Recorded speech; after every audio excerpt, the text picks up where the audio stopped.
أم خير هاتنا راديو دكن أم وقت مالاجن جابوران إيتر بسكية مالاجن أم بيجن أم دولتا تل شرمزار دكن وسر جاي ماي كردستاني توقو طيارات كي توقو طيارات بيجي سر غريلاي ما سازاو كم أم وقت جن أم بيجنا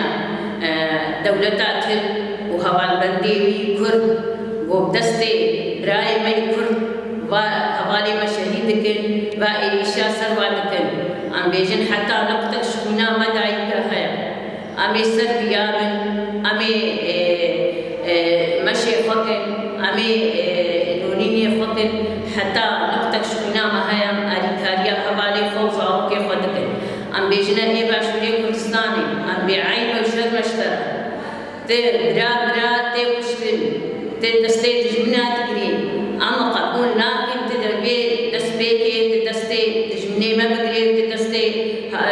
كردي خبرتي تدستي براي خبرتي هر حتى تدستي تجمني خبري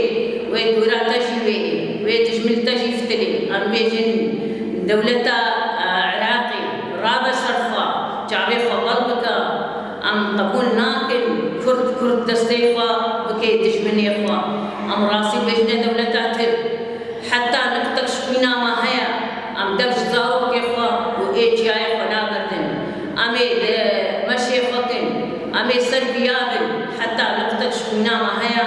أم دفش زارو كيخنا بردن أم بيعيب شر مشترى دولتا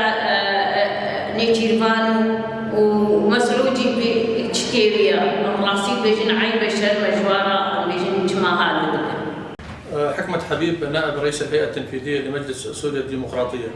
إنما تتعرض له مناطق باشور كردستان من هجمات من الدولة التركية يأتي في إطار العداء لمكونات المنطقة إن كان في سوريا أو العراق أو تركيا، وهذه سياسة الدولة التركية من خلال ضرب القوى الوطنية الديمقراطية، ويأتي هذا القصف حقيقة في إطار صمت دولي كبير جدا. كذلك هناك نرى نوع من التخاذل ونوع من الرغبة لحكومة إقليم كردستان من خلال تسليمها للعديد من النقاط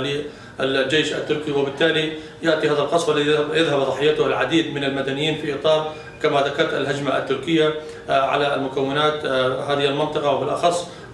شعبنا الكردي الذي